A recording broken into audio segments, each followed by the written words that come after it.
Hello students, welcome to today's class.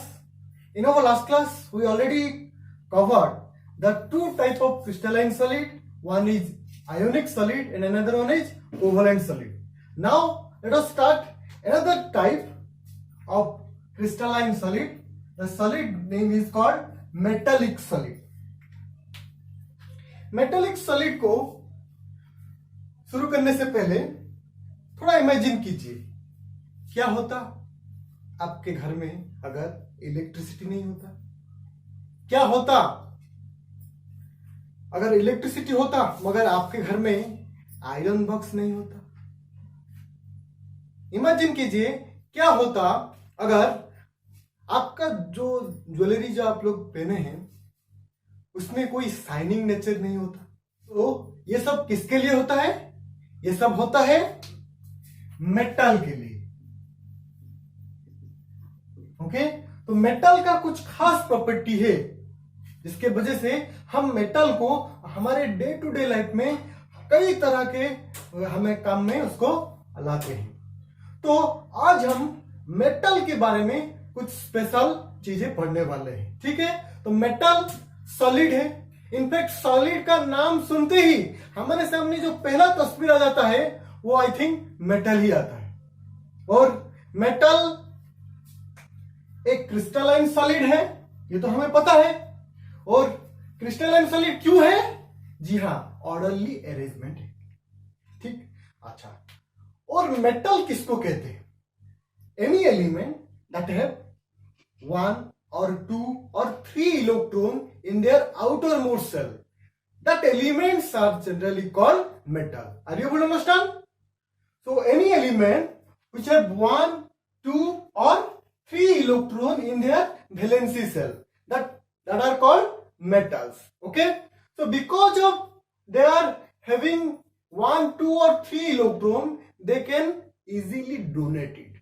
That's why in metals can easily converted into neutral atom to electropositive ions.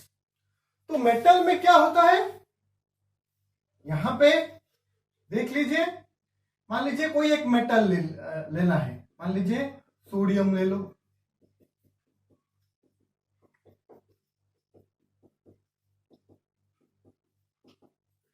Sodium का metal का piece हम अब आज लेंगे, अभी लेंगे। ठीक, तो यहां पे इमेज भी देखो, कोई एक मेटल है, वो देख रहे हैं ना इमेज?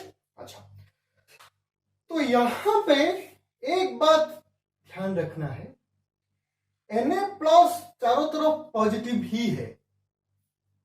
अच्छा, तो हम जानते हैं पॉजिटिव पॉजिटिव रिपल्सन होता है या नहीं?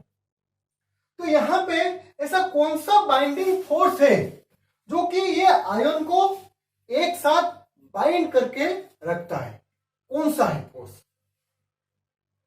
वो फोर्स है मेटालिक बॉन्ड।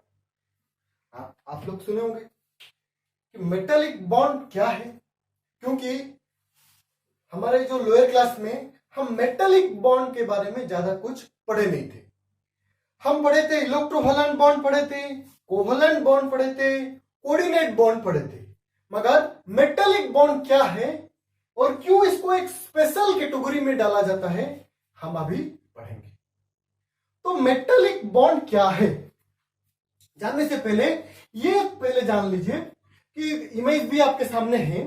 देखो, जो भी मेटल है वहां पे इलेक्ट्रॉन की भरमार है, इलेक्ट्रॉन की समंदर है। देख सकते हो क्यों इलेक्ट्रॉन के समंदर कहा जाता है?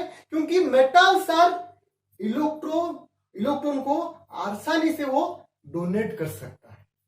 तो एक तरफ इलेक्ट्रॉन का पूरा सागर है, समंदर है, और उस बीच में क्या डूबा है? उस बीच में सोडियम आयन डूबा हुआ है। तो यहां पे चारों तरफ क्या है? इलेक्ट्रॉन भरा पड़ा है। इसको हम सी ऑफ इलेक्ट्रॉन या फिर इसको हम इलेक्ट्रॉन पूल और इलेक्ट्रॉन गैस भी कहते हैं। तो यहां पे इलेक्ट्रॉन गैस जो है ये सब डीलोकलाइज्ड इलेक्ट्रॉन का एक सी है, एक गैस है मान लीजिए, तो अकॉर्डिंग टू इलेक्ट्रॉन सी मॉडल के आधार पर ये कहा गया है। ठीक है, तो यहां पे डीलोकलाइज्ड इलेक्ट्रॉन पता है डीलोकलाइज्ड इलेक्ट्रॉन क्या है?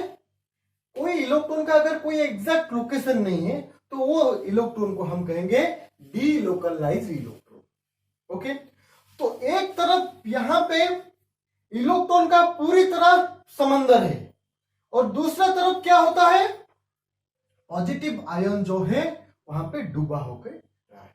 तो अभी कुछ समझ में आ रहा है कि क्यों positive ions are get together in a particular solid, inside the particular solid. वही फोर्स है पॉजिटिव और नेगेटिव के बीच में। कौन सा फोर्स है? The force is called electrostatic force of attraction. समझ रहे? तो यहां पे पॉजिटिव आयन तो रिपल्सन होगा, मगर क्योंकि यहां पे इलेक्ट्रॉन का एक सी है तो इसीलिए सोडियम और इलेक्ट्रॉन सी मतलब यहां पे पॉजिटिव आयन और नेगेटिव के बीच में जो स्ट्रॉन्ग फोर्स ऑफ अट्रैक्शन है उसके वजह से ये जो मेटल फॉर्म होता है। ओके, समझ में आया या नहीं? अच्छा, तो ये एक स्पेशल कैटेगरी में हम इसको पढ़ते हैं। So what is the definition of metallic bond? Write down the force that bind metal ions by the number of electron that is called metallic bond। Okay, तो टोटल हमारा 4 बॉन्ड है। ठीक है, electrovalent bond, covalent bond, coordinate bond और metallic bond. तो metallic bond क्या है समझ में आ गया? तो वही इमेजिनेशन करके इलेक्ट्रॉन सी के मॉडल के आधार पर हम अगर मेटल बॉन्ड को समझेंगे तो हमें जो मेटल का कुछ खास प्रॉपर्टी है, क्या प्रॉपर्टी है बोलो? First of all, metals are hard but malleable and ductile. Hard है क्योंकि इलेक्ट्रॉन सी और पॉजिटिव आयंस के बीच में जबरदस्त अट्रैक्शन है, इलेक्ट्रोफोर्स ऑफ अट्रैक्शन। यहां पे माल्येबल क्या है एंड डक्टाइल क्या है? माल्येबल मतलब when we apply force on the metal it can be converted into thin sheets, that property is called malleability। okay, तो यहां पे malleable nature क्यों होता है? क्योंकि जब हम प्रेस करेंगे तो क्या होगा, मेटल जो है यहां पे थोड़ा एक्सपांड हो जाएगा। एक्सपांड हो जाने से देखो जो पॉजिटिव आयन है वो बाहर निकल नहीं जाएगा क्योंकि इलेक्ट्रॉन गैस जो है यहां से यहां आ जाएगा। तो इसीलिए जो हम जब भी हम कुछ फोर्स अप्लाई करेंगे मेटल के ऊपर, मेटल जो है वो स्प्रेड हो जाएगा, वो फ्लैट हो जाएगा। ठीक है, नेक्स्ट जो है डक्टाइल नेचर। डक्टाइल नेचर क्या है? When we just take a chalk piece, when you apply force, after some time your chalk piece is broken down into 2 small pieces। when you take a iron piece and when you apply a force, what happen? The iron piece can be stretched longer and longer. That tendency is called ductile nature। that means the property of conversion of metal into long wires, that is called ductile nature। यही attraction की वजह से ही metal के अंदर ये ductility आ जाता है। ठीक है, अच्छा, साथ ही साथ मेटल जो है थर्मल कंडक्टिविटी कर सकता है बहुत ज्यादा। क्यों कर सकता है? देखो मेटल में चारों तरफ इलेक्ट्रॉन बहुत सारा है, तो जब हम एनर्जी देते हैं थर्मल एनर्जी तो इलेक्ट्रॉन जो है वो तेजी से वाइब्रेशन होना शुरू हो जाता है। जब वाइब्रेशन होना शुरू हो जाता है वो जो एनर्जी जो है वो ट्रांसफर कर लेता है कूलर एरिया को। तो इसीलिए मेटल जो है वो गुड कंडक्टर ऑफ हीट होता है। तो इसीलिए तो हम इसको आयरन बॉक्स में यूज करते हैं और रोज आयरन करके स्कूल आते हैं। राइट या रॉन्ग? राइट। तो उसी तरह उसी को हम खाना बनाने में भी यूज करते हैं। सारे यूटेंसिल जो है वही तो मेटेलिक का प्रॉपर्टी है, समझ रहे? तो उस हिसाब से थर्मल कंडक्टिविटी जो है यही मेटेलिक बॉन्ड की वजह से ही थर्मल कंडक्टिविटी बहुत ज्यादा होता है। और साथ ही साथ इलेक्ट्रिकल कंडक्टिविटी अगर देखेंगे तो वो गुड कंडक्टर है। वो ना कि सॉलिड स्टेट में ही नहीं, वो लिक्विड स्टेट में और सॉलिड स्टेट में, दोनों स्टेट में वो इलेक्ट्रिकल कंडक्टिविटी होता है। क्यों होता है? क्योंकि फ्री इलेक्ट्रॉन है। तो इलेक्ट्रिसिटी फ्लो होने के लिए हमें क्या चाहिए? मूवेबल आयंस और मूवेबल चार्ज चाहिए। तो यहाँ पे इलेक्ट्रॉन की चार्ज की तो भरमार है। तो इसीलिए ये गुड कंडक्टर है। सॉलिड फॉर्म में भी होता है और लिक्विड फॉर्म में होता है, मगर आयोनिक सॉलिड फॉर्म में नहीं होता है, क्योंकि there is a no movement of charge particle. मगर यहाँ पे इलेक्ट्रॉन का सी तो है, यहाँ पे चारों तरफ इलेक्ट्रॉन का समंदर है, ठीक है। तो इसीलिए यहाँ पे इलेक्ट्रिसिटी फ्लो होता है, ठीक है। अच्छा, नेक्स्ट है melting point. They are variable from soft to very hard depending upon the nature of the metallic element. The melting point vary from soft to very hard, such as sodium, lithium. They are very soft melting point, but iron and other metals are there, transition metals are there, they are very high melting point. Okay, so this is all about metallic solid. Next हम पढ़ेंगे और कुछ solid के बारे में। वो सब solid है CO2, H2O, hydrogen, argon, CCl4 etcetera. आप सोच रहे होंगे मैं सॉलिड बोला और उसमें H2O कहाँ आ गया? चलो H2O तो ठीक है, हाइड्रोजन कहाँ आ गया? आर्गन कहाँ आ गया? CO2 कहाँ आ गया? और भी हम पढ़ेंगे HCl, SO2। देखो, रूम टेम्परेचर में तो हाइड्रोजन गैस तो है ही, आर्गन और इनर्ट गैसेस सब है ही, कार्बन डाइऑक्साइड भी रूम टेम्परेचर में गैस है ही। मगर हम जो अभी पढ़ेंगे उसका हम सॉलिड वर्जन का प्रॉपर्टी हम पढ़ेंगे। सॉलिड वर्जन कैसे होगा? जाहिर सी बात है, प्रेशर को इंक्रीज कर लोगे और टेम्परेचर को डिक्रीज कर लोगे, तब जाके कार्बन डाइऑक्साइड का सॉलिड फॉर्म हो जाएगा, वो है ड्राई आइस। वैसे ही आर्गन, हीलियम जैसे इनर्ट गैस को भी हम सॉलिड कर सकते हैं ना। तो सॉलिड करने के बाद जो आएगा वो सॉलिड फॉर्म में, उसी को हम कहेंगे मॉलिक्यूलर सॉलिड, ठीक है। तो अब हम मॉलिक्यूलर सॉलिड पढ़ेंगे, ठीक। तो मॉलिक्यूलर सॉलिड किसको कहते हैं? Simply the solid which is formed by molecule, that is called molecular solid. That's why here the constituent particles are molecules. Okay, so now molecular solids can be divided into three types. One is non-polar molecular solid, polar molecular solid, and hydrogen bonded molecular solid. Let us discuss one by one. Okay, so first you have to discuss polar molecular solids. Screen में देख पा रहे होंगे HCl. HCl is a polar molecular solid. Polar means separation of charge. देख पा रहे होंगे HCl में Cl है, Cl के ऊपर पार्शियली नेगेटिव चार्ज है और हाइड्रोजन के ऊपर पार्शियली पॉजिटिव चार्ज है। क्यों है? क्योंकि chlorine is a high electronegative element then hydrogen. That's why chlorine क्या करता है? सारे इलेक्ट्रॉन क्लाउड को अपनी ओर खींच लेता है। तो इसीलिए क्लोरीन के ऊपर पार्शियली नेगेटिव चार्ज है और हाइड्रोजन के ऊपर पार्शियली पॉजिटिव चार्ज है। ओके, तो यहां पे ये इमेज देखिए। यहां पे जब हम HCl को सॉलिड करेंगे, सॉलिड फॉर्म में करेंगे, तो HCl मॉलिक्यूल कुछ इस तरह से अरेंजमेंट होके रहेगा और एक HCl मॉलिक्यूल और दूसरे HCl के मॉलिक्यूल के बीच में जो अट्रैक्टिव फोर्स होगा वो क्या होगा?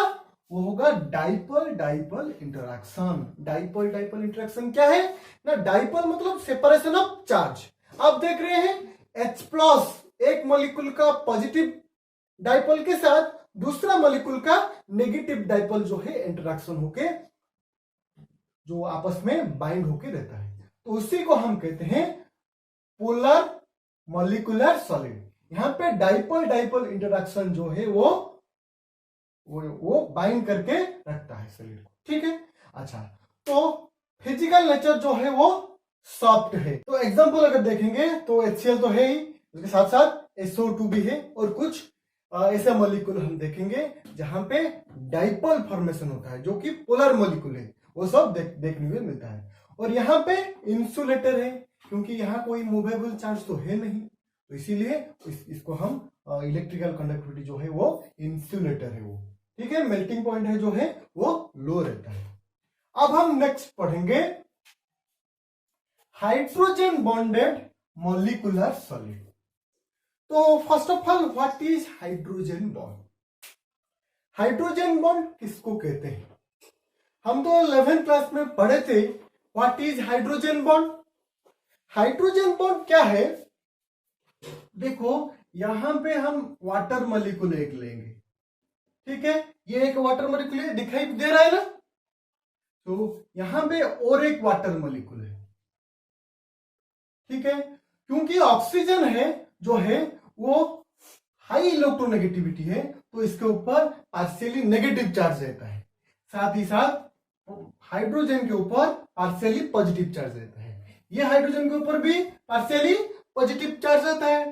तो यहां पे ये नेगेटिव चार्ज और ये जो पॉजिटिव चार्ज, जो एक मॉलिक्यूल का नेगेटिव चार्ज और दूसरे मॉलिक्यूल का पॉजिटिव चार्ज के ऊपर जो अट्रैक्टिव फोर्स रहता है, इसको हम इंट्रामोलिकुलर फोर्स ऑफ अट्रैक्शन कहते हैं। तो यहां पे हाइड्रोजन बॉन्ड इसको हम कहते हैं।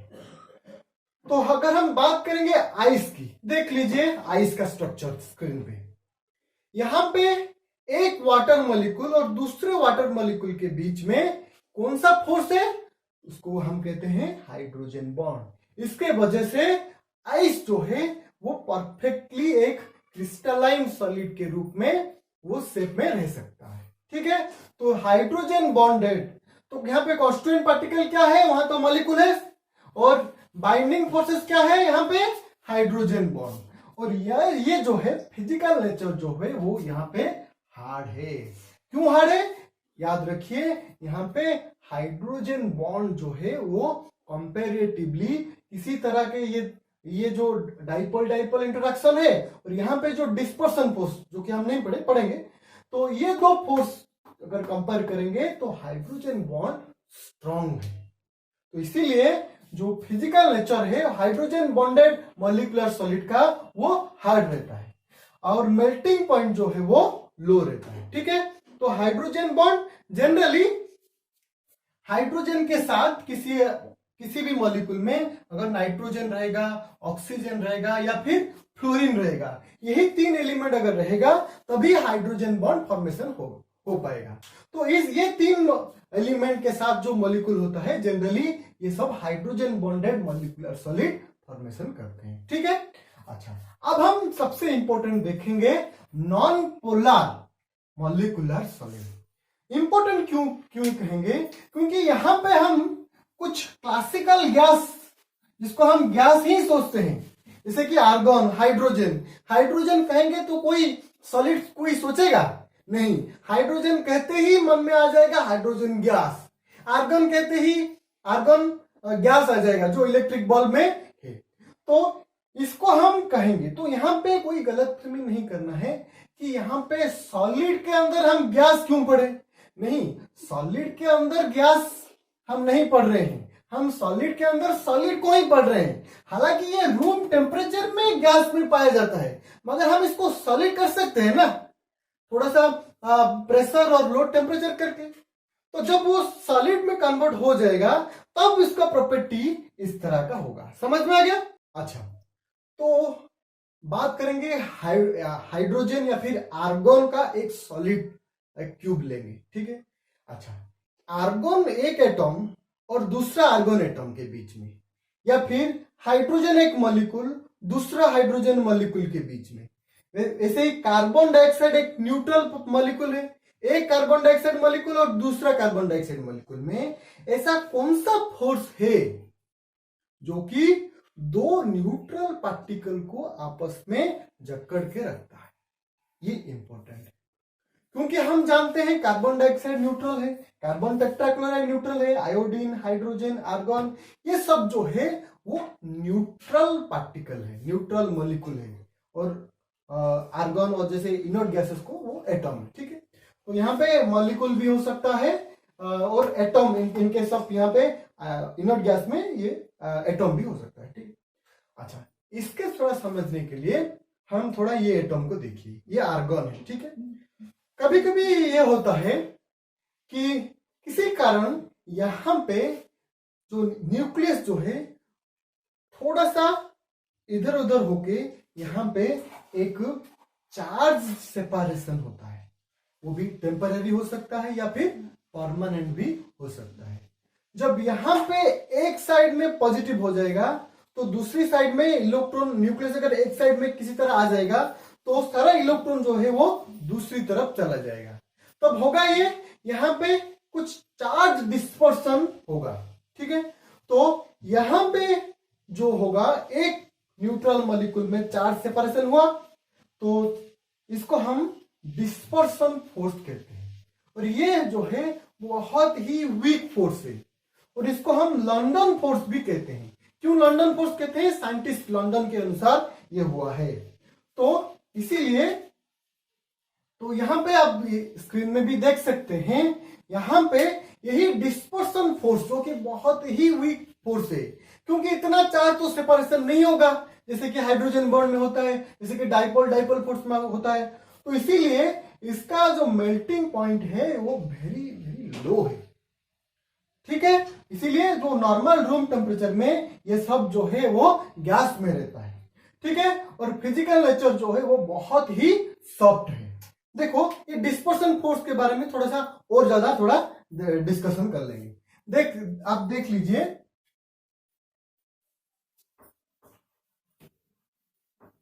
यहां पे कार्बन डाइऑक्साइड मॉलिक्यूल है, ठीक है।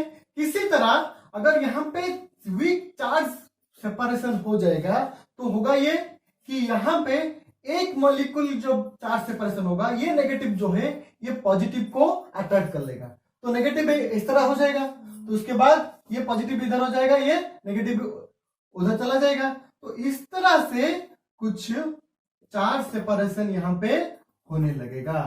तो यहां पे जो अट्रैक्शन है इसको हम वीक फोर्स ऑफ अट्रैक्शन या फिर डिस्पर्सन फोर्स, लंदन फोर्स भी हम इसको कहते हैं। तो ये था मॉलिक्यूलर सॉलिड जो कि आज का लास्ट। इसी के साथ साथ क्रिस्टलाइन सॉलिड का जो क्लासिफिकेशन है आज समाप्त हो गया है, ठीक है।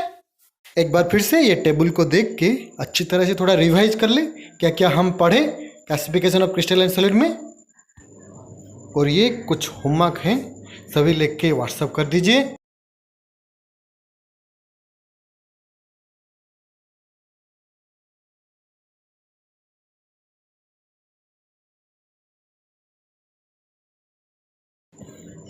Thank you.